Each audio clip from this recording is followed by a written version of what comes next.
যেজন কখনো ব্যথা দিতে জানে না, যেজন কেবলই মুছে দেয় বেদনা, হৃদয়ের হাহাকার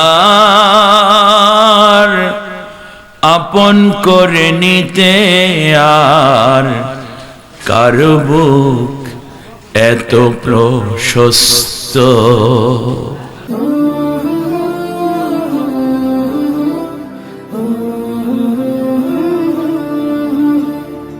কথাটা কোরআনের, কথাটা কিসের? কোরআনের কথা মানে কার কথা?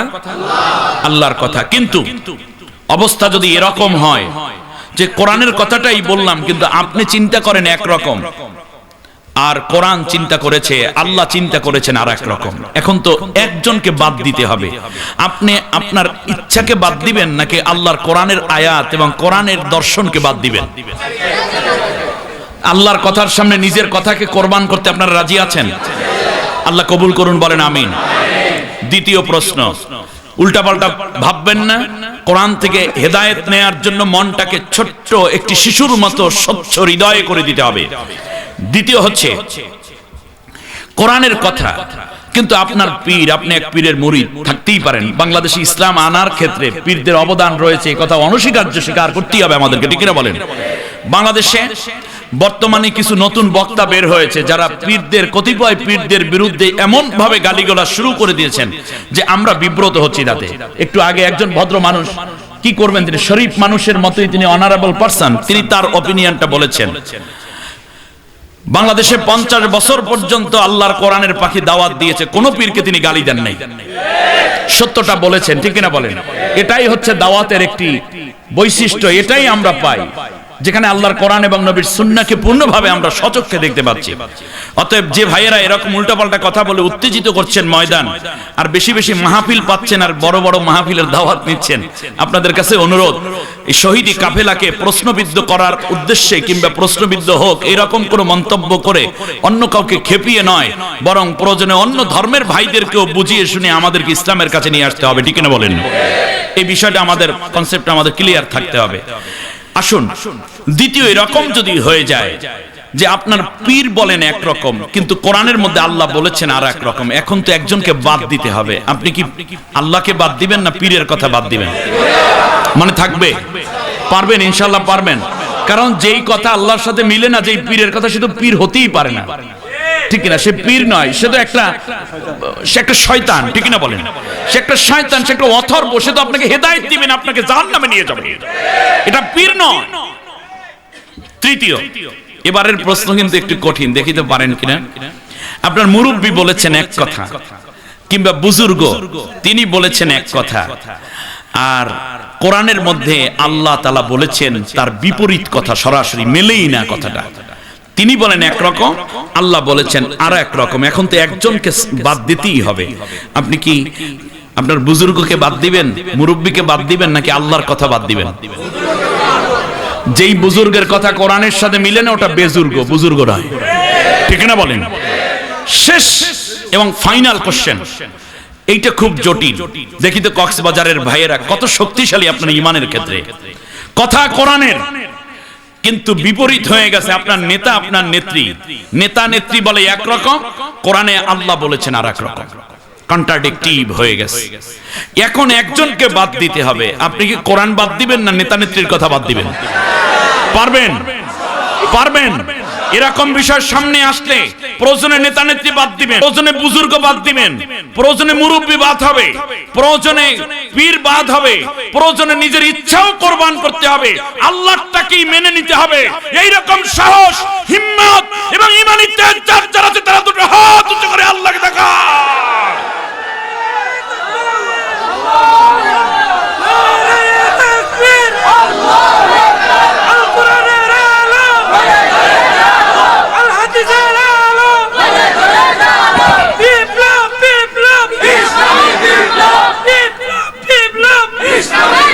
أعوذ بالله من الشيطان الرجيم بسم الله বিসমিল্লাহির রহমানির রহিম।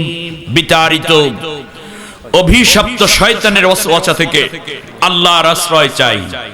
পরম করুণাময় অসীম দয়ালু আল্লাহর নামে শুরু করছি। ইন্নাল্লাহা ইশতারা মিনাল মুমিনিনা আনফুসাহুম ওয়া আমওয়ালাহুম বিআন্না লাহুমুল জান্নাহ يقاتلون في سبيل الله فيقتلون ويقتلون وعدا عليه حقا في التوراة والإنجيل والقرآن ومن أوفى بعهده من الله فاستبشروا ببيعكم الذي بايعتم به وذلك هو الفوز العظيم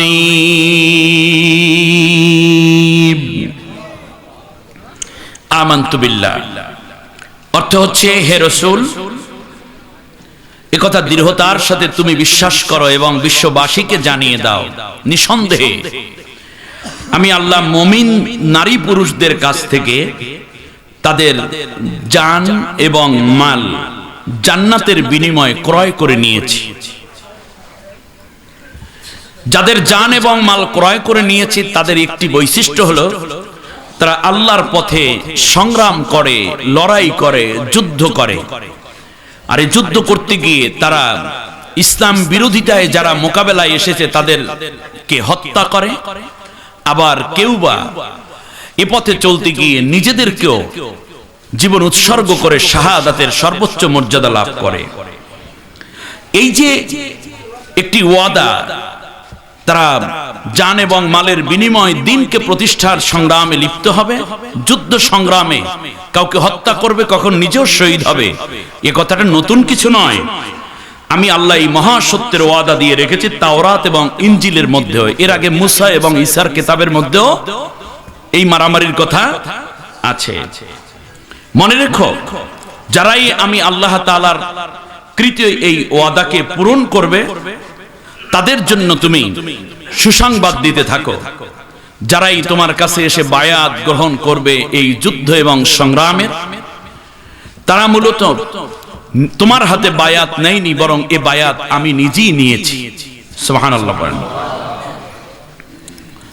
আর মনে রেখো, এই সংগ্রাম করতে গিয়ে কখনো আন্দোলনকে চূড়ান্ত জায়গায় পৌঁছবে কিংবা ব্যর্থ হবে।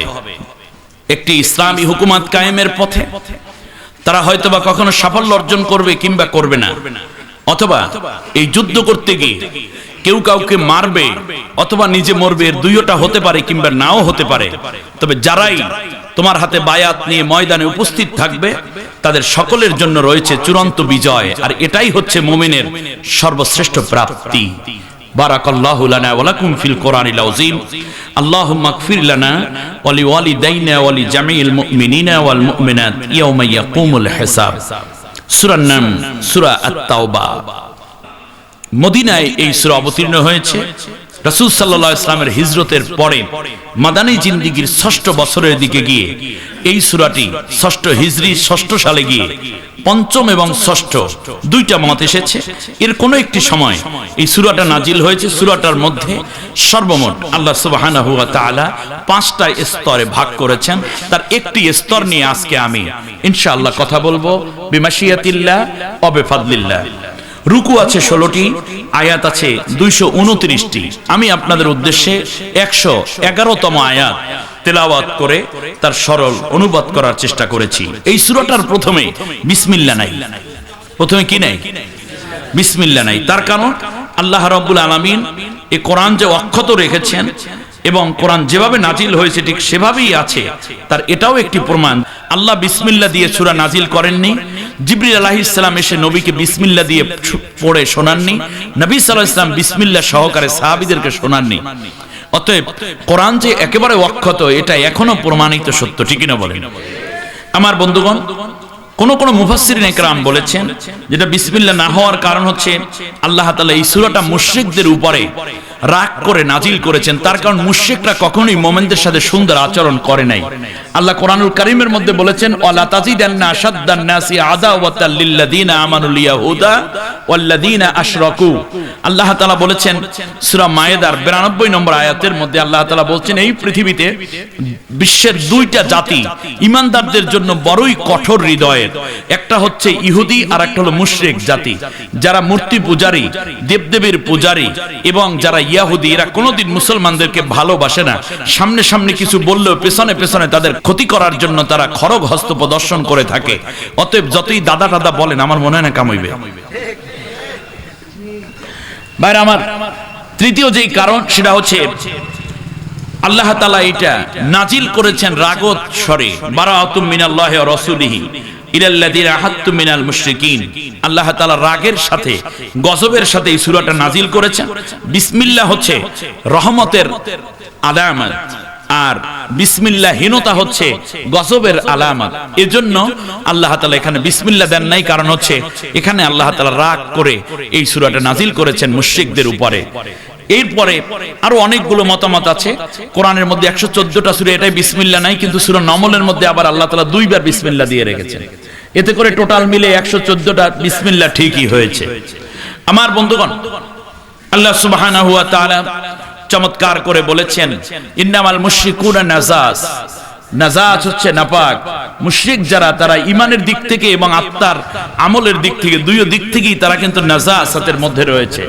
এরপর আল্লাহ রাসূল সাল্লাল্লাহু আলাইহি ওয়াসাল্লাম বলেছেন মান মাসাহা বিল মুশরিকি ফালিয়াতাওয়াদ্দা।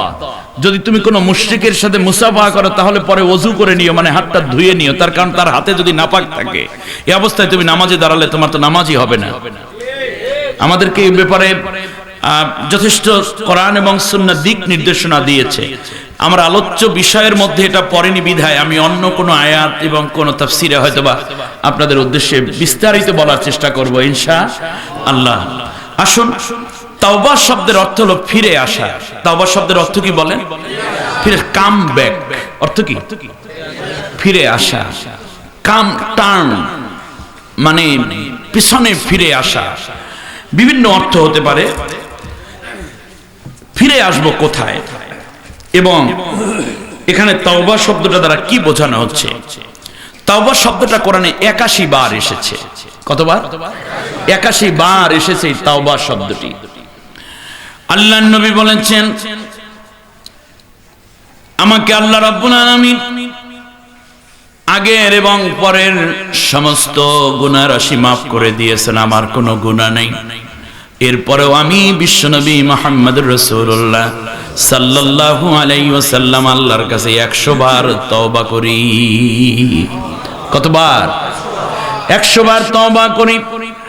সুতরাং আমার উম্মতেরা, নারী হও পুরুষ হও, তোমরা প্রতিদিন তওবা করো। গুনার সাগরের মধ্যে হাবুডুবু খাও, কিন্তু আল্লাহ রাব্বুল আলামিনের কাছে তওবা করো। ইন্নাল্লাহা হুয়াত তাওয়াবুর রাহিম। আল্লাহ তওবাকারীর প্রতি বড় দয়ালু। যৌবনের তাড়নায় জিনা করে ফেলেছ যুবক,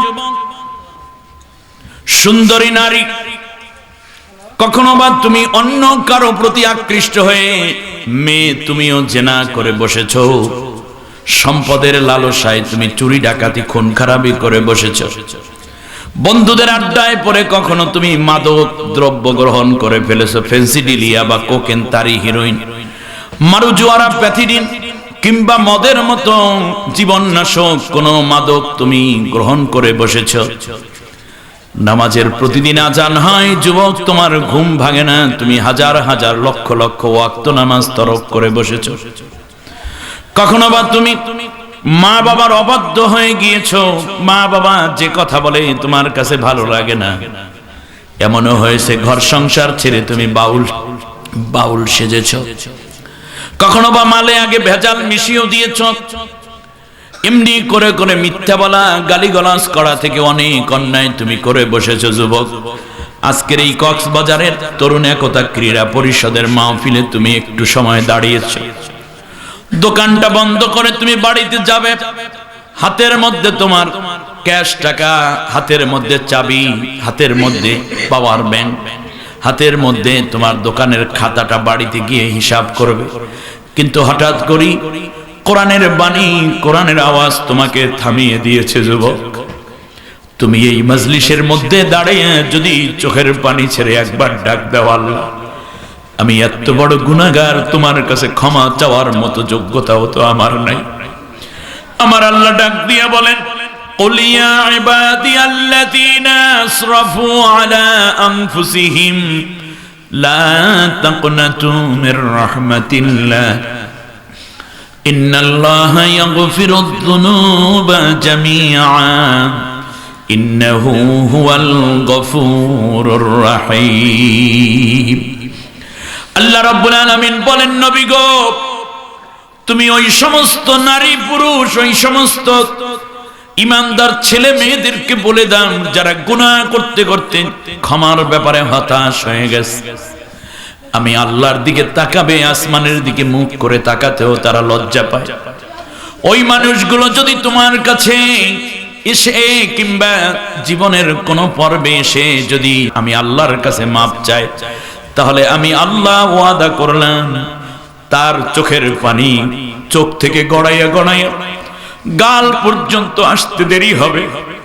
আমার বান্দা আমার কাছে যখন কান্না জুড়ে দেয়, তখন চোখের পানি নাকের ডগায় আসতে দেরি হয়। আমি আমার বান্দার জীবনের গুনাহগুলো করে আমার রহমতের কোলে উঠাইয়া লইতে দেরি করি না।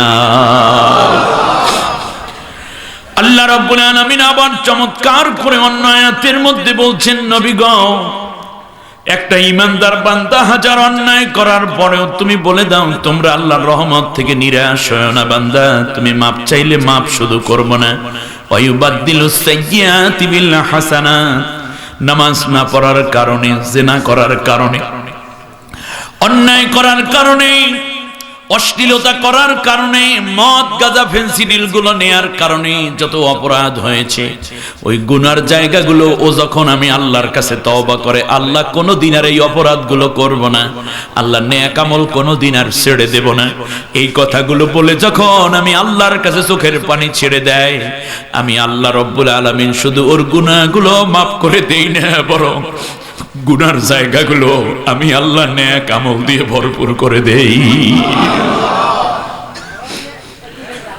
আমার ভাইয়েরা,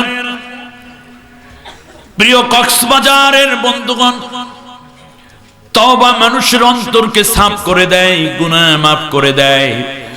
আরে সন্তান এমন একটা অন্যায় করেছে, অন্যায় করার ফলে বাবাও রাগ করেছে, মাও রাগ করেছে, বিকেল বেলা গিয়ে দরজায় নক করেছে, বাবা মা দরজা বন্ধ করে দিয়ে বলেছে, তোর মতো কুলাঙ্গার ছেলের মুখ আমরা দেখতে চাই না, চলে যা, কোনোদিনই ঘরে আর আসবি না।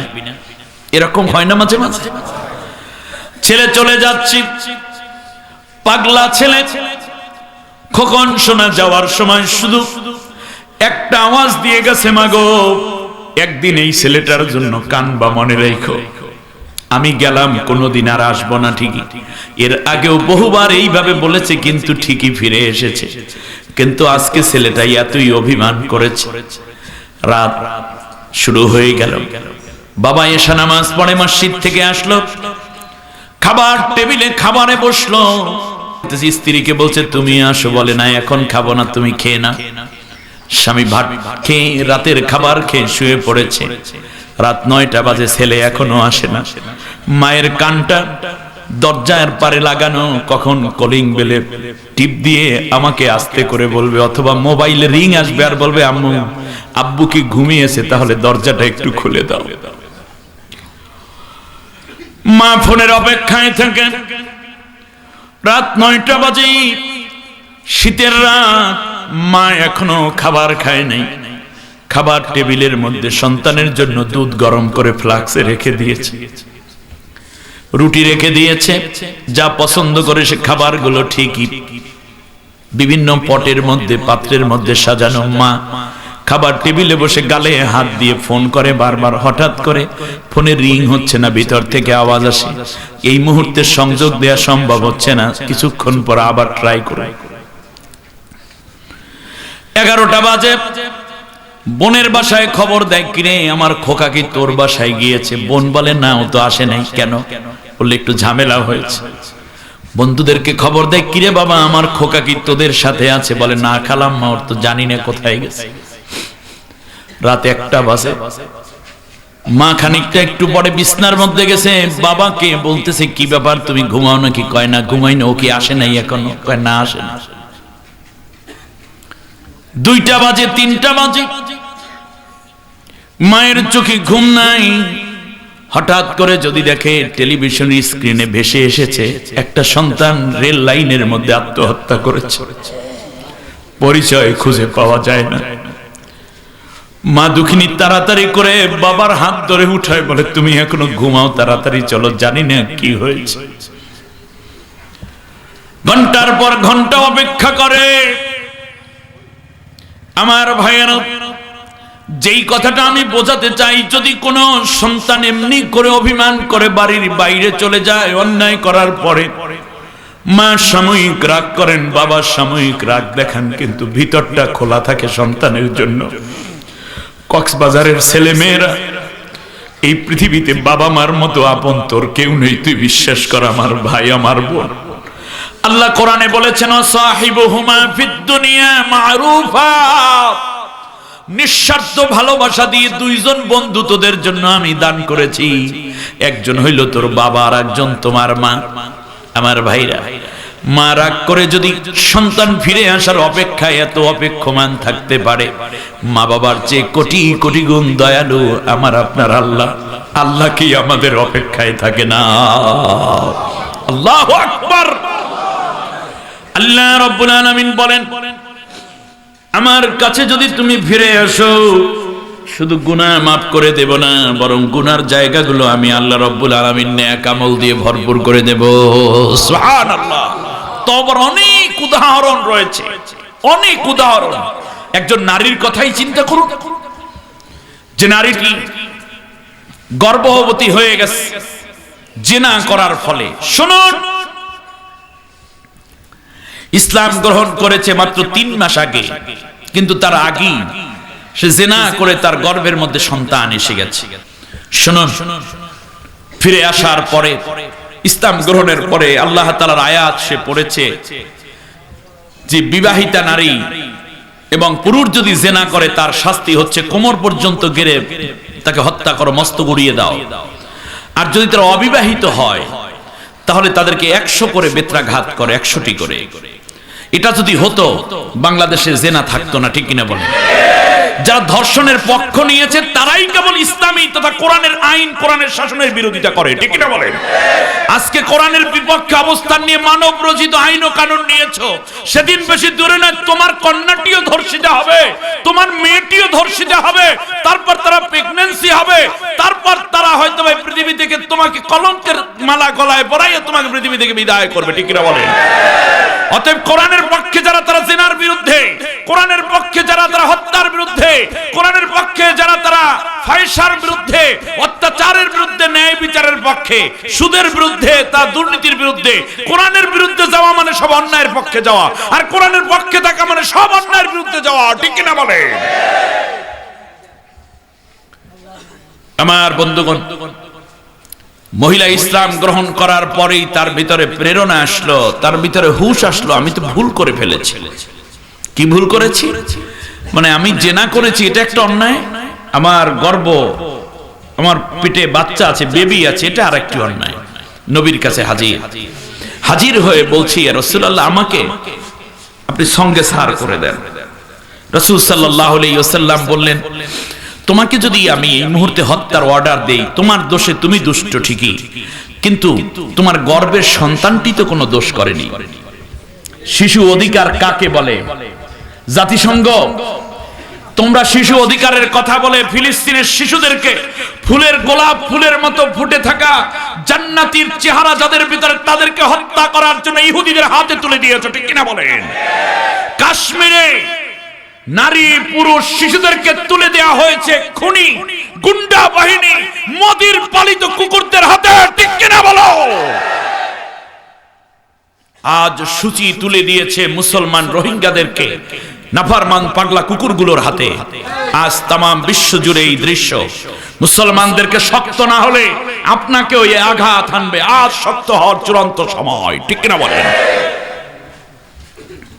বন্ধুগণ, আল্লাহর রাসূল বললেন, না, তোমাকে হত্যা করলে তুমি হত্যা হবে, কিন্তু গর্ভের সন্তানটি তো কোনো দোষ করেনি। ও গর্ভ পৃথিবীতে আসবে, তারপরেই কেবল এই শাস্তি তোমার উপর প্রয়োগ হবে। সুবহানাল্লাহ।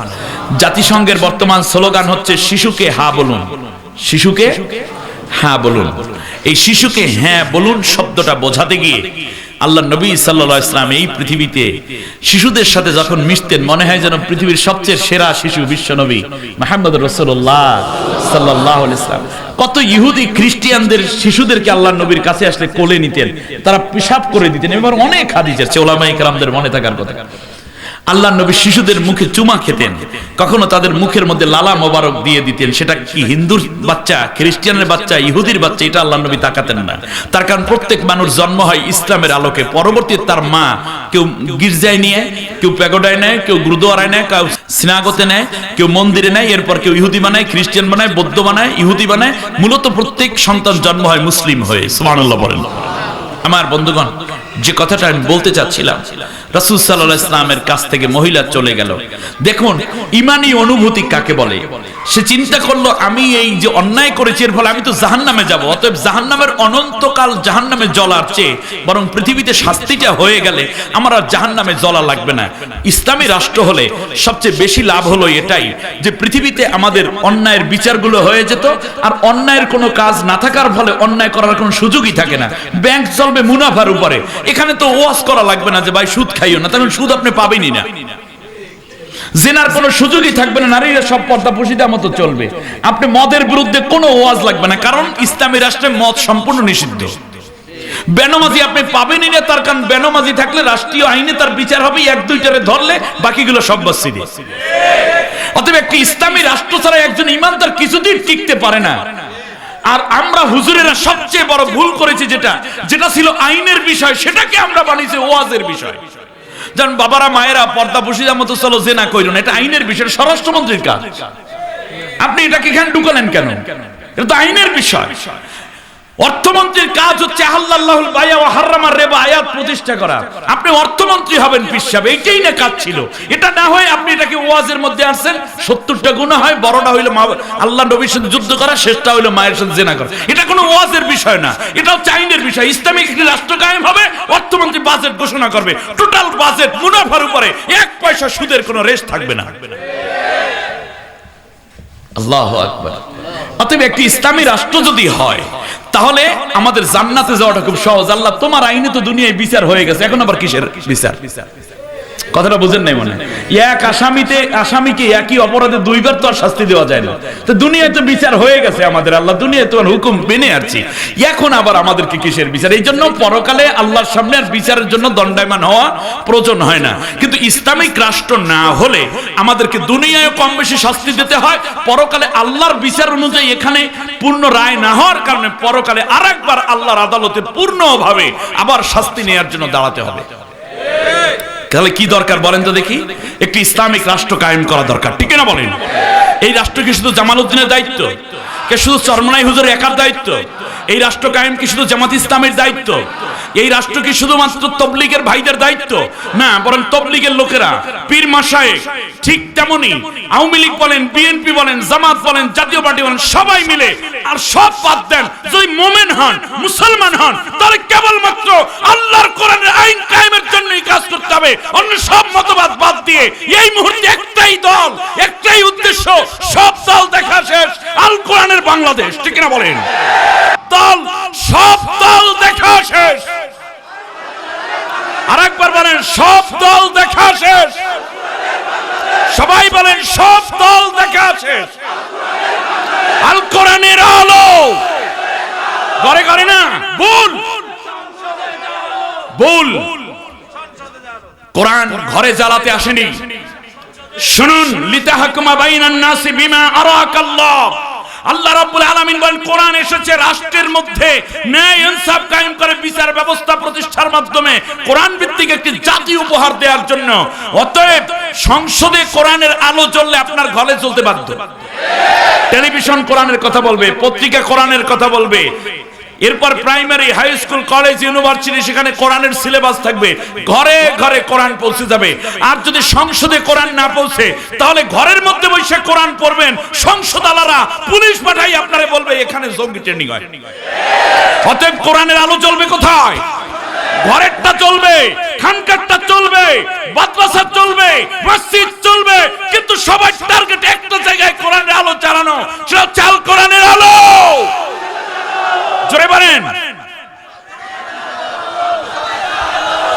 আর একটা স্লোগান দেই, আমার নেতা তোমার নেতা বিশ্বনবী মুস্তাফা।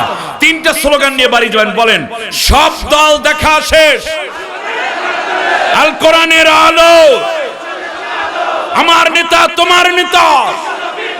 এই তিনটা জিকির এখন থেকে সুবহানাল্লাহ আলহামদুলিল্লাহ জিকির যত এতদিন করেছেন, এর সাথে সাথে সিস্তিয়া সাবরিয়ার জলি জিকির, খফি জিকির, অর্ধেক খফি অর্ধেক জলি, লাফাইয়া জিকির, শুইয়া জিকির, বৈশা জিকির, যা করেন এই তিনটা স্লোগান, সব দল দেখা শেষ, আল কোরআনের আলো, আমার নেতা তোমার নেতা। আল্লাহ কবুল করুন, আমিন। জোরে বলেন আমিন। এই সবচেয়ে বড় জিকির দিয়ে গেলাম, এখন থেকে চলবে। আমার ভাইয়েরা খেয়াল করুন,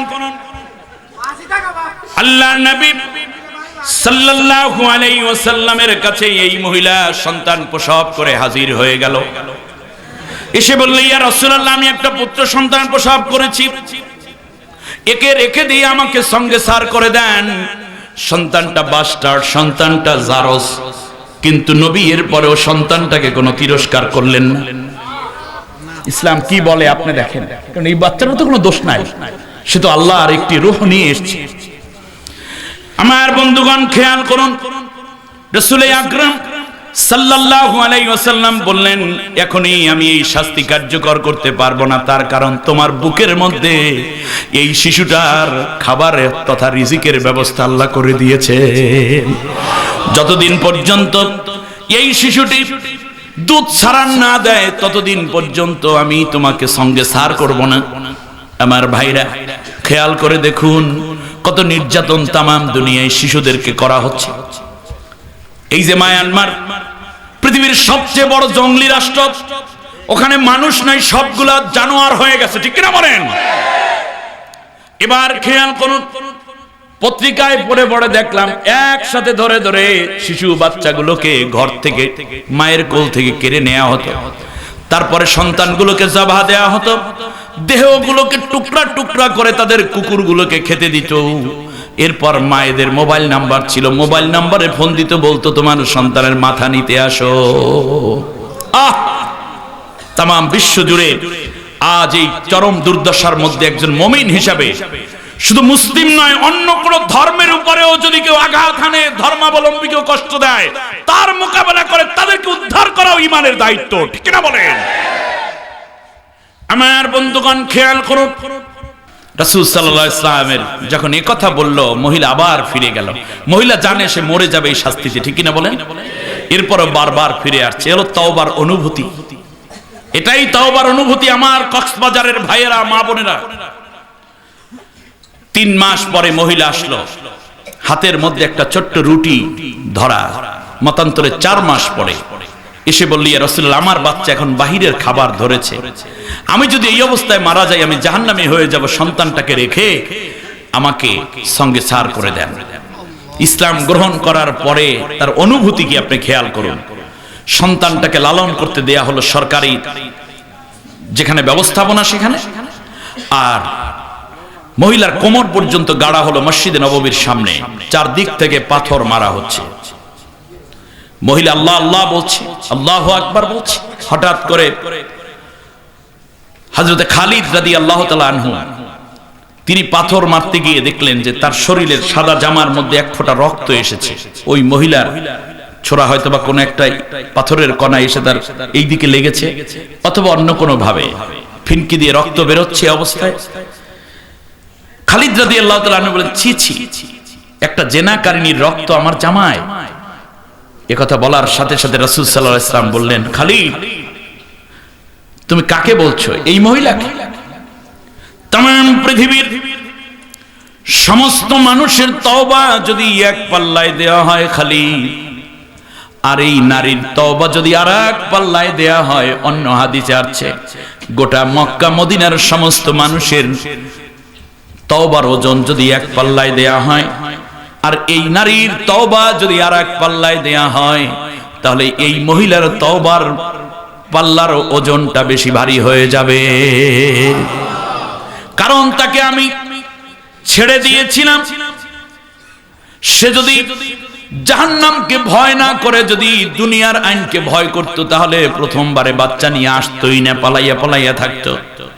সে আমার কাছে ধরা দিল, তাকে তো আমি সুযোগ দিয়েছি তুমি চলে যাও। কোনো পুলিশ তাকে অ্যারেস্ট করতে যায় নাই, কোনো প্রশাসনের লোক যায় নাই, কোনো র‍্যাব তার পিছনে লাগানো ছিল না, কোনো গোয়েন্দা তার পিছনে লাগানো ছিল না। এই মহিলা ঈমান গ্রহণের সাথে সাথে আল্লাহ রাব্বুল আলামিনকে এত বেশি বিশ্বাস করলো, আল্লাহ রাব্বুল আলামিনের শাস্তি থেকে বাঁচার জন্য তার পিছনে কোনো সিকিউরিটি লাগলো না, তার পিছনে কোনো গোয়েন্দা দেওয়া লাগলো না, তার কোনো সই নিলাম না, বন নিলাম না যাতে করে সে পরবর্তীতে আবার ফিরে আসবে, এরকম কোনো লোক তার পিছনে নিয়োগ নাই। কেবলমাত্র তাকওয়ার কারণে সে বারবার আমার কাছে ফিরে এসেছে। অতএব এই মহিলাকে তুমি তিরস্কার করো না। আমি মুহাম্মদুর রাসূলুল্লাহ বলে দিলাম সে জিনার শাস্তি তার হয়ে গেছে, এখন এই মহিলা নিশ্চিত জান্নাতি। আমার ভাইয়েরা, তাওবা একটা কঠিন তিক্ততা। আল্লাহ তাআলা চান বান্দা তওবা করুক, কিন্তু এই সূরা তওবার মধ্যে তিনজন সাহাবীর তওবার কথা বলা আছে, এজন্য সূরাটার নাম হচ্ছে তাওবা। সূরার নাম কি? তাওবা। এই ক্ষেত্রে তওবার ক্ষেত্রে দুইটা দৃষ্টিভঙ্গি আমি আপনাদের উদ্দেশ্যে পেশ করতে চাই। আল্লাহ রাব্বুল আলামিন বলছেন, সূরার নাম সূরা নিসা, আয়াত নম্বর 17, কোরআনের 4 নম্বর সূরা। ইন্নামাত তাওবাতু আলাল্লাহি লিল্লাযীনা ইয়া'মালুনা আস-সুআ বিজাহালাতিন সুম্মা ইয়াতুবুনা মিন ক্বারীব ফাউলাইকা ইয়াতুবুল্লাহু আলাইহিম ওয়া কানাল্লাহু আলীমান হাকীমা। আল্লাহ রাব্বুল আলামিন বলেন, তওবা তো তাদের জন্য যারা আগে বোঝে নাই, গুনাহ করে বসেছে, আর যখনই শুনলো যে এটা গুনার কাজ, সাথে সাথে সে এটা থেকে এমন ভাবে ফিরে গেল যখন সে আর কোনোদিন ওই গুনার দিকে পা বাড়ায়নি, অনুশোচনায় নিজেকে ভেঙে দিয়েছে, সে নিজেকে অনুতপ্ত করেছে, সে নিজেকে নিজের তিক্ততায় এমন ভাবে বারবার আল্লাহর কাছে নিয়ে গেছে। আল্লাহ রাব্বুল আলামিন বলেন, ওই মানুষটার তওবা আমি আল্লাহ কবুল করি। সুবহানাল্লাহ বলেন। আর মান তাবা মিন যামবিহি কামান লা যামবা লাহু, যে ব্যক্তি গুনাহ থেকে তওবা করলো তাকে আল্লাহ এমন ভাবে গুনাহ মাফ করে দেন যেন তার কোনো গুনাহই নেই। আজকে কি আমরা এমন হয়ে বাসায় যেতে ফিরতে চাই কিনা? এরপর আল্লাহ রাব্বুল আলামিন বলেন, সূরা নিসার 18 নম্বর আয়াতের মধ্যে গিয়ে আল্লাহ রাব্বুল আলামিন বলেন, ওয়ালাইসাতিত তাওবাতু লিল্লাযীনা ইয়া'মালুনা আস-সাইয়্যাতি হাত্তা ইযা হাদারা আহাদাহুমুল মাউত ক্বালা ইন্নী তুবতুল আন ওয়ালাল্লাযীনা ইয়ামুতুনা ওয়া হুম আলা কুফফার উলাইকা আ'তাদনা লাহুম আযাবান আলীমা। আল্লাহ তাআলা বলেন, তাদের জন্য তওবা না যে গুনাহ করে আবার ইচ্ছে করি ওই গুনাহটা করে। যাক, এইবার তওবা করলাম মাওলানা জামালউদ্দিনের মাহফিলে, আবার আগামী কালকে তো মিজান আসারি আসবে, ওখানে গিয়ে আরেক ডোজ দেব না, ফাঁকি এক বোতল খাইয়ে লই। এইটা তওবা না। ফজরের নামাজ কাজা হয়ে গেছে, জোহর নামাজে দাঁড়ায় আল্লাহ কান ধরে কইলাম জীবনে কোনোদিন আর গুনাহ, কোনোদিন আর নামাজ তরক হবে না। ওই দিন আবার আসরের নামাজ কাজা। আল্লাহ মনে ছিল না কি যে করি, বন্ধুদের আড্ডায় টাড্ডায় বইটা বই। আমার আল্লাহ ডাক দিয়া বলেন, এইভাবে নফস হলো তিন প্রকার, নফসে আম্মারা, নফসে লাওয়ামা, নফসে মুতমাইন্না, জান্নাতে যাবে নফসে মুতমাইন্না। অতএব ছাত্র ভাইরা, কষ্ট যতই হোক, জীবনে অনেক কিছু সংগ্রাম করেছো, আজকে সংগ্রাম করতে হবে। ফজরের নামাজে আমার ল্যাপ কম্বল আমাকে আটকে রাখতে পারবে না, আমার ঘুম আমাকে আটকাতে পারবে না। তার কারণ জাহান্নামের শাস্তির চেয়ে এত এখানের এই ঘুমটুকু স্যাক্রিফাইস করা অনেক ভালো, ঠিক না বলেন? আমার বন্ধুগণ, সূরা তাওবার এই জায়গাটা এসে আল্লাহ রাব্বুল আলামিন বললেন, এত কথাবার্তা দিয়ে কিসের দরকার আছে? শোনো, আমি আল্লাহ রাব্বুল আলামিন তোর জান এবং মাল জান্নাতের বিনিময়ে ক্রয় করে নিয়েছি। আমার ভাইরা, যে কথাটা আমি বলতে চাই সেটা হচ্ছে, আল্লাহ তাআলা বলছেন আমি মুমিনের কাছ থেকে জান এবং মাল জান্নাতের বিনিময়ে নিয়ে নিয়েছি। তাহলে এখানে মুমিনের পুঁজি হলো দুইটা, একটা হলো জান এবং মাল। আর আল্লাহ তাআলা ক্রয় করে নিয়েছেন একটা জিনিসের বিনিময়, সেটার নাম কি?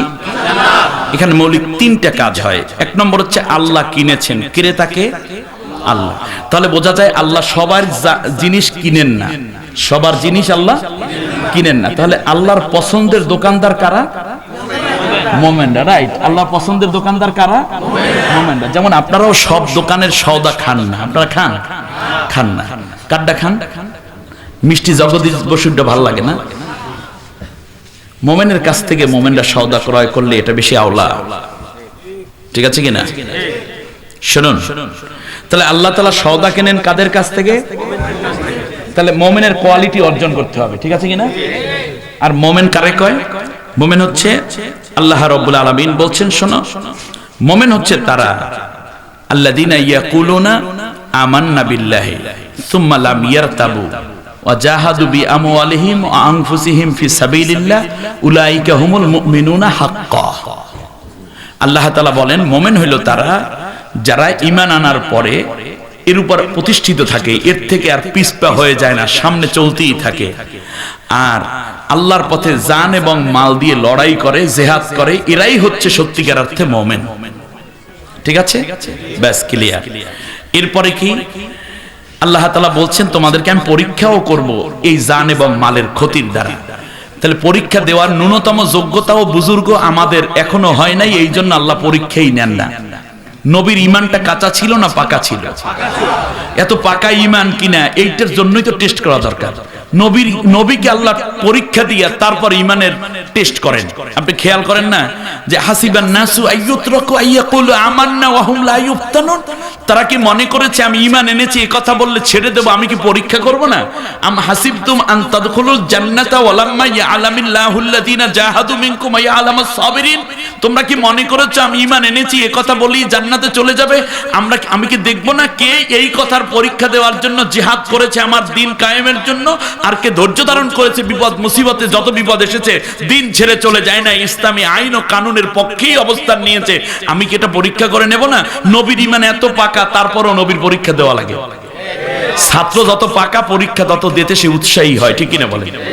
আপনাদের এই এলাকায়, এই যে আপনাদের কক্সেস বাজারে যদি এরকম একটি ছেলে থাকে ক্লাসে বা মেয়ে থাকে যে 5 এ পরীক্ষা দেবে বা 10 এ মানে এসএসসি পরীক্ষা দেবে, এইচএসসি পরীক্ষা দেবে, এত একেবারে ফার্স্ট টু লাস্ট বই পুস্তক সব তার মুখস্থ, খুব ব্রেইনি, মেরিটরি হচ্ছে। এখন একজন স্কুল হেড টিচার লেখা দিয়েছে যে এই ছেলেটা বা এই ছাত্র ছাত্রীটা এত বেশি মেধাবী যে এর পরীক্ষা দেওয়ার দরকার নাই, দয়া করে একে বিনা পরীক্ষা সার্টিফিকেট একটা দিয়ে দেওয়া হোক, বোর্ড সার্টিফিকেট দিয়ে দেবে নাকি? আচ্ছা, ওইটার উপরে ম্যানেজিং কমিটির সবাই দস্তখত আছে, হ্যাঁ আমাদের জানা মতে এই ছেলেটা, এই ছাত্রটা খুবই মেধাবী, দিয়ে দেওয়া হোক। এর উপর একটি ইয়ের কাছে গেছে, যে কি যেন বলে, এমপি সাহেবের কাছে গেছে, এমপি সাহেব লেখছে যে আমি স্থানীয় এমপি হিসাবে তদন্ত করিয়ে বুঝতে পারলাম যে ছেলেটা খুবই মেধাবী, আর একটা বোর্ড সার্টিফিকেট দেওয়া হোক এসএসসিতে। এরপর শিক্ষামন্ত্রী এটির উপর লেখছে, এরপর বোর্ড কন্ট্রোলার দিয়ে দেবে নাকি? ছাত্র যত ভালো পরীক্ষা তত তাড়াতাড়ি দিতে সে চাইবে, ঠিক কিনা? পরীক্ষা ছাড়া দুনিয়ায় একটা এসএসসির সার্টিফিকেট পাওয়া যায় না। আপনি পরীক্ষা ছাড়া জান্নাতের সার্টিফিকেট দিবেন, এটা শয়তানে চিন্তা করতে পারে, মুমিন চিন্তা করতে পারে না। আব্দুল্লাহ বিন উবাইয়ের অবস্থা দেখেন না কি হয়ে গেল? কাব বিন মালিক, হেলাল ইবনে উমাইয়া, মারারা ইবনে রবিয়া রাদিয়াল্লাহু আনহুমদের অবস্থা দেখেন না আপনি? শুধু তাই না, এরপরে এখন বলতে পারেন যে হুজুর আমাদের তো মাশাআল্লাহ গায়ে ফুকটুক দিয়ে চলি, আমরা বুজুর্গ মানুষ, পিসাব মানুষ, কি স্যার এটার কারণ একটাই, সেটা হচ্ছে পরীক্ষা দেওয়ার ন্যূনতম যোগ্যতা হচ্ছে রেজিস্ট্রেশনটা তো করতে হয় নাকি? এই রেজিস্ট্রেশন করার জন্য প্রাথমিকভাবে যে যোগ্যতাটুকু অর্জন করা দরকার, ফি টাকাটা যে জমা দেওয়া দরকার, এইটাই আপনারা দেন নাই। এবং এইটাই এখন পর্যন্ত বোর্ড কন্ট্রোলার জানেই না। রেজিস্ট্রেশনের যোগ্যতাই হয় নাই বিদায় আপনি গায়ে ফুঁক দিয়ে চলেন। যারা এই যোগ্যতা অর্জন করেছে, কেউ ফাঁসির মঞ্চে পরীক্ষা দিচ্ছে, কেউ জেলের মধ্যে পরীক্ষা দিচ্ছে, কেউ ময়দানে পরীক্ষা দিচ্ছে, কেউ আহত হয়ে পরীক্ষা দিচ্ছে, কেউ শহীদ হয়ে পরীক্ষা দিচ্ছে। ঠিক না বলেন? আল্লাহ রাব্বুল আলামিন তাদের প্রসঙ্গে বলেছেন, মিনাল মুমিনিনা রিজালুন সাদাকু মা আহাদুল্লাহ আলাইহি ফামিনহুম মান কাদা নাহবাহু ওয়া মিনহুম মান ইয়ানতাযির ওয়া মা বাদদালু তাবদীলা। সূরা আহজাবের 36 নম্বর আয়াত। আল্লাহ রাব্বুল আলামিন বলেন, এই কাফেলার মধ্যে এমন কিছু সুপুরুষ আছে যাদের একজনকে হত্যা করা হয়েছে আর একজনকে হত্যার জন্য প্রস্তুত করা হচ্ছে। একজনের রায় কার্যকর, আর একজনের রায় আগামীকালকে বাস্তবায়ন হবে। একদিকে লাশ পড়তেছে, আর একদিকে লাশ সাজানো হচ্ছে, কাকে কাকে পরে লাশ বানানো হবে সে আয়োজন একের পর এক চলতেছে। কিন্তু তারা এসব খবর জানে যে এরপরে আমি, এরপরে আমি, এরপরে আমি। এরপরেও একদিন যে কোরআনকে সামনে রেখে সোনালী সমাজ গঠন করে আমার কোরআনের পতাকা উড্ডীন করার স্বপ্ন নিয়ে তারা যে ময়দানে অবতীর্ণ হয়েছে, তারা এই চরম বিপদ মুসিবত এবং জীবন নেয়া দেয়ার খেলা দেখেও তারা এক চুল পরিমাণ তাদের শপথ থেকে পিছপা হয়ে যায় নাই। আল্লাহ তাহলে কিনলেন কার কাছ থেকে? জান আর মাল। বিনিময় দেবেন কি? আচ্ছা, বেশ ভালো কথা। আপনারা খুব মালওয়ালা মানুষ, তাই না? কি কি আছে? দুইটা জিনিস আমাদের কাছে আছে। কি কি বলেন তো দেখি? জান আর মালের মালিক আমরা, আর আল্লাহ আসছেন এটা কিনতে। আমরা যেমন টাকা দিয়ে মাল কিনি, আল্লাহ কি দিয়ে করবেন বলেন? জান্নাত দিবেন। আচ্ছা দেখি তো, দেখি তাহলে পারেন কিনা বুঝতে। আচ্ছা, জান আর মাল এই দুইটা কি আপনার না আল্লাহ? Right, right, right. জান আর মাল যদি আল্লাহর হয়, তাহলে আল্লাহ আপনার থেকে কি কিনলেন? স্বাধীনতাটা কিনেছেন। কি কিনেছেন? জানের উপরে আমার স্বাধীনতা নাই, মালের উপরেও আমার স্বাধীনতা নাই। আমার স্বাধীনতাকে কোরবান করেই আমি মুসলিম হয়েছি। নিজের স্বাধীনতা সঁপে দিয়েছি কাকে? আমার জীবন, আমার মরণ, আমার জিন্দেগি। ইয়া ইলাহি, ইয়া ইলাহি কবুল কর আমার বন্দেগি। আমার জীবন, আমার মরণ, আমার জিন্দেগি। তিনটা আয়াত করে আজকের আলোচনা শেষ করতে চাই। আল্লাহ রাব্বুল আলামিন বলতেছেন, শোনো দুনিয়ার মানুষেরা, যাদের জান আর মাল আমি আল্লাহ ক্রয় করে নিয়েছি তারা তো মরে গেল।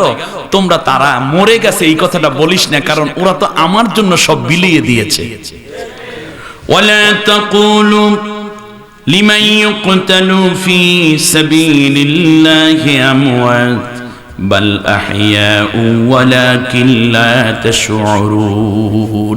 সূরা বাকারার মধ্যে আল্লাহ রাব্বুল আলামিন বলছেন, শোনো, 154 নম্বর আয়াতে আল্লাহ তাআলা বলছেন, যারা আমি আল্লাহর পথে ওই যে ক্রয় করার জান আর মাল আমাকে দিয়ে যারা পৃথিবী থেকে বিদায় হলো, তারা মরে গেছে, এ কথা বলবি না। মানুষ বলে কি দিয়ে? আপনারা বলেন কোন অঙ্গ দিয়ে? মুখ দিয়ে। আল্লাহ মুখের উপরে মোহর মেরে দিয়েছেন, মুখের উপরে নোটিশ করে বলছেন যে তোমরা বলবে না তারা মরে গেছে, এ কথা বলবে না। যেমন বাবা মায়ের সামনে সন্তান মারা গেলেও বলে না যে তোমার ছেলেটা মরে গেছে। আল্লাহ তাআলা শহীদদেরকে এত বেশি ভালোবাসেন, যারা জানমাল দিয়েছে আল্লাহর পথে, ওরা মরে গেছে এই কথা বলবি না, তারা আমি আল্লাহর কাছে জীবিত, তোরা বুঝতে পারিস না। আচ্ছা, তাহলে মানুষ বলে মুখ দিয়ে, মুখের উপরে নোটিস না। এবার মনে মনে চিন্তা করতে পারে যে আল্লাহ মরে গেছে, দেখলাম পোস্টমার্টেম হইল, জানাজা পড়াইলাম, পুলিশে জানাজাও পড়তে দেয় না, তারপর কবরে রাখলাম, আল্লাহ তাআলা মরে গেছে কয় না, এটা কেমন কথা? মনে মনে ভাববা যে মরে গেছে, এই মনের উপরে আল্লাহ আবার আরেকটা নোটিস করেছেন। আল্লাহ রাব্বুল আলামিন বলেন সূরা নাম আলে ইমরান আয়াত নম্বর 169, আল্লাহ তাআলা বলেন, ওয়ালা তাহসাবান্নাল্লাযীনা কুতিলু ফি সাবিলিল্লাহি আমওয়াতান বাল আহইয়াউ ইনদা রাব্বিহিম ইউরযাকুন। মনেও ধারণা করবে না তারা মরে গেছে, তারা আমি আল্লাহর কাছে জীবিত, আমি আল্লাহর পক্ষ থেকে তারা রিজিক পেয়ে যাচ্ছে। আমার ভাইয়েরা, আল্লাহ রাব্বুল আলামিন এরপর আবার বলতেছেন, দুনিয়ার মানুষ শোনো, এই পৃথিবীতে যারা আমার কোরআনের কথা বলতে বলতে আমার কাছে জানমাল, ইন্না সালাতি ওয়া নুসুকি ওয়া মাহইয়ায়া ওয়া মামাতি লিল্লাহি রাব্বিল আলামিনের শপথ নিয়ে যারা নিজের জীবনকে পর্যন্ত উৎসর্গ করে দিল, আমি আল্লাহ রাব্বুল আলামিন তাদেরকে 3টা পুরস্কার দেই। এক নম্বর হচ্ছে তারা যেই সংগঠন করে যায়, এই সংগঠন পৃথিবীর কোন শক্তি কোনদিন বিলীন করে দিতে পারবে না, নিস্তেজ করে দিতে পারবে না, নিঃশেষ করে দিতে পারবে না, বরং আমি আল্লাহ রাব্বুল আলামিন তাদের কাজকে আরো বেশি বহুগুণ বাড়াইয়া দেই। দ্বিতীয় পুরস্কার হচ্ছে আমি আল্লাহ রাব্বুল আলামিন যার জান আর মাল ক্রয় করে নিয়েছি তাকে আমি জীবনের শেষ মুহূর্ত পর্যন্ত হেদায়েতের উপরে রাখি। আলহামদুলিল্লাহি রাব্বিল আলামিন والصلاة والسلام على رسوله الكريم ربنا ظلمنا أنفسنا وإن لم تغفر لنا وترحمنا لنكونن من الخاسرين رب العالمين কক্সবাজারের প্রাণ কেন্দ্র তরুণ ক্রীড়া পরিষদের উদ্যোগে 20তম বাৎসরিক তাফসীরুল কোরআন মাহফিলের আখিরি মোনাজাত। হাজার হাজার কোরআন পাগল নারী পুরুষ তোমার দুয়ারে ভিক্ষুকের মতো বড় আশা করে চোখের পানি নিয়ে হাতগুলো বাড়িয়েছি। জীবন ভরে যত গুনাহ করেছি আল্লাহ কোরআনের বরকতে, নবীর মহাব্বতে আমাদের জিন্দেগীর তামাম গুনাহ রাশি মাফ করে দাও। গুনার বোঝা মাথায় লইয়া দেশ বিদেশে ঘুরি, কোন দিন জানি আজরাইলের হাতে ধরা পড়ি। আল্লাহ তাআলা গুনার দিকে চাইও না, চোখের পানির দিকে তাকাও। রব্বুল আলামিন তাকায় দেখো কত কোরআনের কর্মীরা শাহাদাতের তামান্না নিয়ে হাত পেতে আছেন, যাদেরকে তুমি শ্রেষ্ঠ মানুষ হিসাবে দুনিয়ায় ঘোষণা করেছ। কোরআনে হাফেজ রয়েছে, হাফিজ সাহেবান রয়েছেন, তোমার দ্বীনের পথে উৎসর্গকৃত অনেক বান্দা বান্দি। বৃদ্ধ মানুষগুলো গভীর নিশীথ পর্যন্তই প্রচন্ড শীতের মধ্যে অপেক্ষমান। যুবক ভাইয়েরা, এই সময় তারা গানের আড্ডা কিংবা হাজার রকমের অন্যায়ের মধ্যে ডুবে থাকতে পারত। সব বাদ দিয়ে চাতক পাখির মতো কোরআনের পাশে একজারা রহমতের আশায় ভিক্ষুকের মতো বসে আছে, যার চোখের পানি দেখলে তোমার বেশি মায়া হয়, যার কান্নার ফোফানো আওয়াজ তোমার আরশ পর্যন্ত গিয়ে ধাক্কা খায়। তাদের হাতের বদৌলতে আমাদের সকলের মুনাজাত কবুল করে নাও। আল্লাহ তাআলা কোরআনের ময়দান থেকে যদি গুনাহ নিয়ে বাড়িতে ফিরতে হয়, বাসায় যেতে হয়, কোথায় গেলে গুনাহ মাফ হবে আমাদের জানা নাই। রব্বুল আলামিন তুমি যদি আমাদের কান্না দেখে গুনাহ মাফ করে দাও, তুমি যদি আমাদের চোখের পানি দেখে মায়া করে গুনাহ মাফ করে দাও, পৃথিবীর এমন কেউ নাই তোমার ক্ষমার বিরুদ্ধে রিভিউ করে আবার শাস্তি আনতে পারে। যত অপরাধ করছি মাবুদ জীবনে, মাফ করিয়া দেন গো আপনি নিজ গুণে। আল্লাহ তাআলা গোপনে অপরাধ করেছি, তুমি গোপন রাখার উদ্দেশ্য নবী বলেছেন, গোপনে তুমি মাফ করতে চাও বলেই গোপন রেখেছো। এখানে জেনাকার থাকতে পারে, মদ্যপ থাকতে পারে, ঘুষখোর দুর্নীতিবাজ কিংবা ব্যবসার মধ্যে 2 নম্বরি করার লোকও থাকতে পারে, বেনমাজি বেরোজাদারও থাকতে পারে, মা বাবার অবাধ্য সন্তান হতে পারে, কিংবা তোমাকে ছাড়া অন্য কাউকে পূজা করে শিরকে ডুবে গেছে এরকম লোকও থাকতে পারে। আল্লাহ তাআলা আজকে তওবা করলাম, কোনোদিন নেক কাজ ছাড়ব না, গুনার কাজ আর করব না। আল্লাহর ভিত্তিতে দয়া করে সকলের তওবা কবুল করে তুমি মাফ করে দাও। বাকি জিন্দেগি তোমার কোরআনের পথে নবীর আদর্শ উজ্জীবিত হয়ে পরিচালনা করার তৌফিক দাও আল্লাহ তাআলা যা কিছু সওয়াব দিয়েছো কোটি কোটি গুণ বাড়িয়ে বিশ্বনবী মুহাম্মদুর রাসূলুল্লাহ সাল্লাল্লাহু আলাইহি ওয়াসাল্লামের রওজা মুবারকে পৌঁছে দাও আল্লাহ তাআলা কত মানুষ মক্কা মদিনা যাবে বলে টাকা দাখিল করেছে, রেজিস্ট্রেশন করে ফেলেছে। আল্লাহ গরিব দুঃখী কাঙ্গাল আফসোস করে বুক ফাটায় কেঁদে বুক ভাসায় মক্কা মদিনা যাওয়া হয় না। টাকা তো দাখিল করতে পারলাম না, কোরআনের ময়দানে 2 ফোঁটা চোখের পানি তোমার আরশে দাখিল করে রাখলাম।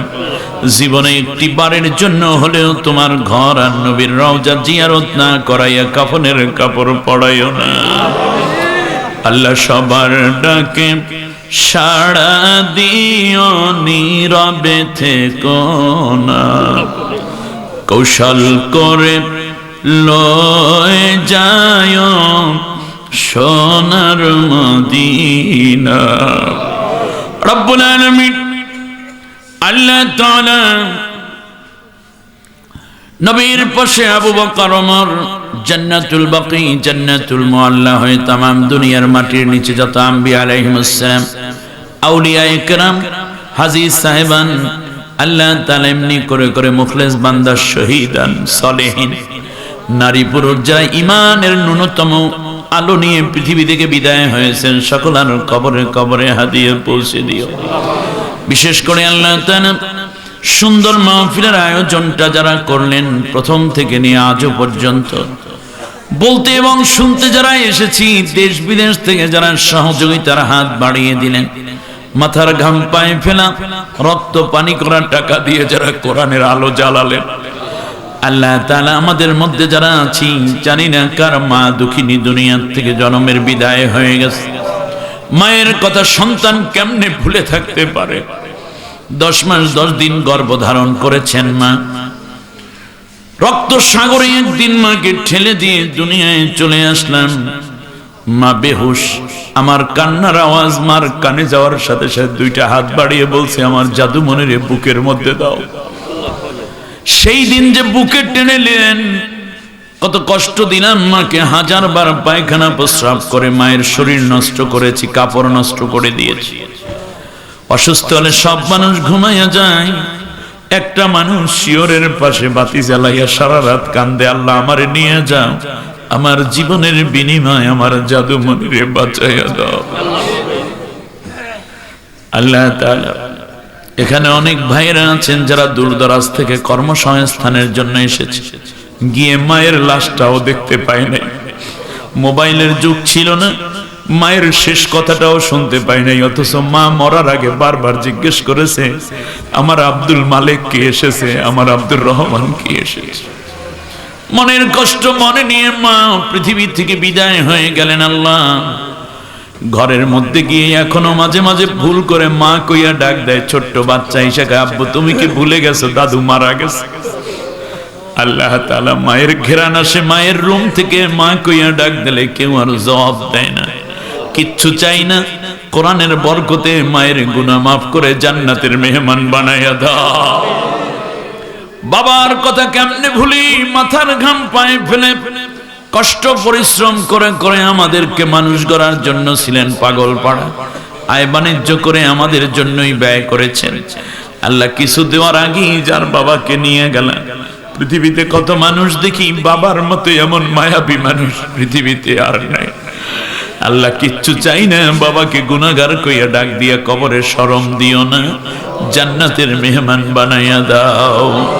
মরিয়া গিয়াছে যার মা ও বাপ, আল্লাহ তুমি তাদের গুনাহ করো মাফ।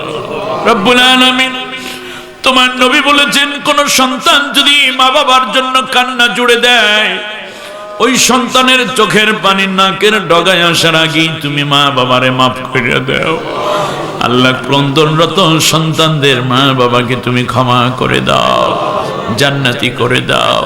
মা বাবা একজন কিংবা উভয় যাদের বেঁচে আছেন, নেক হায়াত বাড়াইয়া দাও, খেদমত করে করে তোমার রহমত লাভের তৌফিক দিয়ে দাও। রব্বুল আলামিন তোর কাছে আরজ করি আল্লাহ তাআলা, ও মালিক রে, আল্লাহ আমাদেরকে এমন সন্তান দাও আমাদের মরার পর যেন একটু দোয়া করতে পারে। ডাক্তার, ইঞ্জিনিয়ার বানা, মুফতি, মুহাদ্দিস, মুফাসসির, কোরআনে হাফেজ বানা আল্লাহ তাআলা। বুদ্ধিজীবী বানাও, সাংবাদিক, রাজনীতিবিদ বানাও, বিজ্ঞানী বানাও। আমাদের সন্তানগুলোকে তোমার গোলাম বানাইয়া রাখো, ওদেরকে নাস্তিক বানাইও না আল্লাহ তাআলা। ফরিয়াদ তোর দুয়ারে আল্লাহ। অত্র এলাকায় যত মুর্দেগান আছে সকলকে মাফ করে দাও। 20টা বছর পর্যন্ত যারা এই মাহফিলকে প্রতিষ্ঠা করেছেন, ইব্রাহিম ভাই থেকে নিয়ে আজ পর্যন্ত কত বক্তা আসলো জানি না, কত ভাইরা বিদায় হয়ে গেছে, কত শ্রোতা ছিল জানি না, কারণ কোরআনের ময়দানে আর কোনোদিন আসবে না রে মালিক। কত স্থায়ী সদস্য ছিলেন, প্রতি বছর টাকা সেদে সেদে দিতেন না মাহফিল সাজা। আজকে আর কেউ ডেকে বলেন এরকম কোন ভাই কিংবা বোন বিদায় হয়ে গেছেন। আল্লাহ কোরআনের বরকতে সকলেরকে তুমি মাফ করে দাও, কোরআনকে তাদের সাথী করে দাও, কোরআনের বরকতে জান্নাতুল ফেরদাউস নসিব করে দাও। ব্যবসায়ী ভাইদের আয় উন্নতি বাড়াইয়া দাও। কক্সবাজারের এই বন্দরকে আল্লাহ রাব্বুল আলামিন তুমি সব ধরনের অগ্নি উৎপাত, ভূমিকম্প থেকে নিয়ে চুরি ডাকাতি, নষ্টামি থেকে আল্লাহ তুমি কক্সবাজারের এই শ্রেষ্ঠ বন্দরকে হেফাজত করো রব্বুল আলামিন। যারা আমিন আমিন বলছেন জানি না কার মনে কিসের ব্যথা, জানি না কে কোন আবেগ নিয়ে তোমার কাছে কান্দে, আল্লাহ তুমি কাউরেও খালি ফিরাইও না। আমি 1 মিনিট আপনাদের জন্য মাইক ছেড়ে দিলাম, মন ভরে দোয়া করুন, দোয়া কবুল হচ্ছে। যে যা ইচ্ছে দোয়া করে।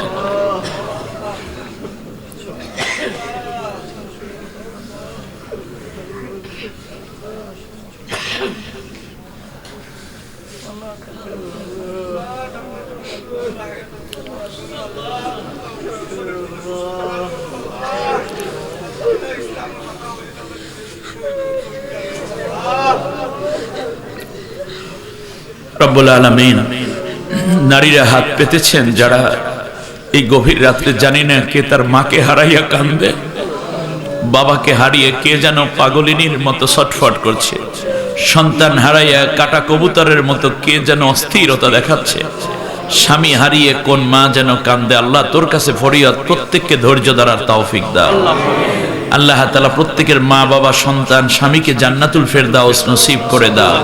দৈনিক 5 ওয়াক্ত নামাজ, রমজানের রোজা, স্বামীর খেদমত, পর্দা পশিদা মতো চলাই, 4টি আমল করে নবীর জিম্মাদারিতে জান্নাতি হওয়ার তৌফিক করে দাও আল্লাহ তাআলা। তোমার কাছে আরজ করি কিয়ামত পর্যন্ত এই মাহফিলকে কায়েম ও দায়েম করে দাও।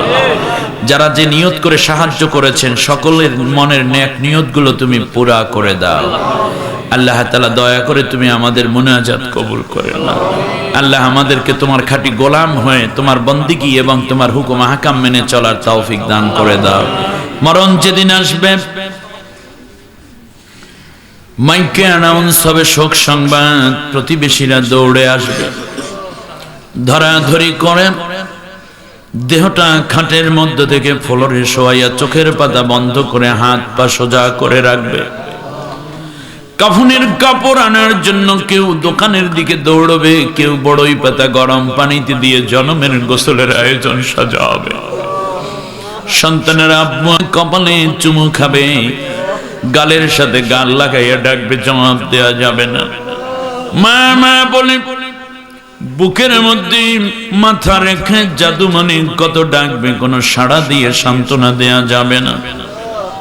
মাটির দেশে বাড়ি আমার, মাটির দেশে ঘর, এ দুনিয়ায় যারা আপন সবই হবে পর। আল্লাহ তাআলা বাংলাদেশে মুসলমানদের ভেদাভেদ ভুলে ঐক্যের ছায়াতলে আসার তৌফিক করে দাও। কোরআনের কথা বলতে গিয়ে যারা জীবন দিলেন আল্লাহ তুমি তাদের শাহাদাতের মর্যাদা দান করো। শহীদ আবু নাসের ও শহীদ মর্তজাকে আল্লাহ তুমি সর্বোচ্চ মর্যাদা দান করো। ওদের মাকে, ওদের মাদেরকে বোঝানোর যোগ্যতা আমাদের নাই। মাগো তুমি কাঁদছো কেন একলা বাড়িতে, তোমার আমার দেখা হবে মাগো তোমার আমার দেখা হবে জান্নাতের সিঁড়িতে মা। মাগো তুমি কাঁদছো কেন একলা বাড়িতে? তুমি তো মা শিখিয়েছিলে শহীদরা মরে না, তাই হয়েছি শহীদ মাগো অভিমান করো না মা, অভিমান করো না। জিহাদ থেকে পারি কি মা এমনে আর ফিরিতে মা। মাগো তুমি কাঁদছো কেন একলা বাড়িতে? আল্লাহ শহীদ কাফেলাকে তুমি কবুল করে না। কোরআনের কথা 50টা বছর যেই কোরআনের পাখিটা শোনালো, আল্লাহ তোর কাছে একটা দোয়া করি, ইউসুফ আলাইহিস সালামকে যেমন করে তুমি জেল খাটার পরে 10 বছরের মাথায় একটা সম্মানের জায়গায় মিশরের বাদশাহিত্য দিয়েছিলে, এই ছোট্ট বাংলাদেশে আল্লাহ তাআলা কোরআনের পাখিটাকে ইউসুফ আলাইহিস সালাম উত্তরসূরি হিসেবে মুক্ত করে বাংলাদেশের সর্বোচ্চ দায়িত্ব তার হাতে আল্লাহ তুমি অর্পণ করে দাও রব্বুল আলামিন। আল্লাহ তাআলা তোমার কাছে একটা জীবনের মুক্তি চাই, তুমি মুক্তি দিয়ে দাও আল্লাহ। আমরা পারি না, আমরা ব্যর্থ হয়ে গেছি, এখন তুমি তোমার সর্বোচ্চ শক্তি তোমার হাতে আল্লাহ তাআলা। পৃথিবীর যত বড় শক্তি তোমার কাছে পরাজিত হয়েছে, বিভিন্ন ভাবে নমরুদ ফেরাউনকে তুমি ধ্বংস করে দিয়েছো আল্লাহ। দয়া করে একটা মানুষের জন্য গোটা বাংলাদেশের তাওহীদি জনতা, নারী পুরুষ আবাল বৃদ্ধ বনিতা সবাই অপেক্ষমান, কোরআনের পাখিটাকে আমাদের মধ্যে একবার ছেড়ে দাও আল্লাহ তাআলা। কতজনের কণ্ঠ শুনি, একটা কণ্ঠ এত মায়াবী আল্লাহ তাআলা, এই মায়াবী কণ্ঠটাকে আরেকবারে ময়দানে বেজে ওঠার সুযোগ করে দাও রব্বুল আলামিন। জেল জুলুমের শিকার যারা, মুক্তির ফয়সালা করে দাও। ইন্তেকালের সময় কোরআনের কথা বলছি, কোরআনের পথে চলছি, এমন অবস্থায় শাহাদাতের মাউত নসিব করে দিও আল্লাহ তাআলা। কলিজার টুকরা সন্তান কিংবা ভালো আলেম দ্বারা শোনাইয়া সিনকানে শোনাই আরামের মরণ দিও। মৃত্যু যন্ত্রণা বড় ভয়াবহ, সহ্য করতে পারবো না আল্লাহ। ওই কঠিন মুহূর্তে নবীজির নূরের চেহারা খানা দেখতে দেখতে আহসানের সাথে পরাণ পাখি বের করে নিও, সকলের জবান থেকে জারি করে দিও লা ইলাহা ইল্লাল্লাহু মুহাম্মাদুর রাসূলুল্লাহ। আসসালামু আলাইকুম ওয়া রাহমাতুল্লাহি ওয়া বারাকাতুহু।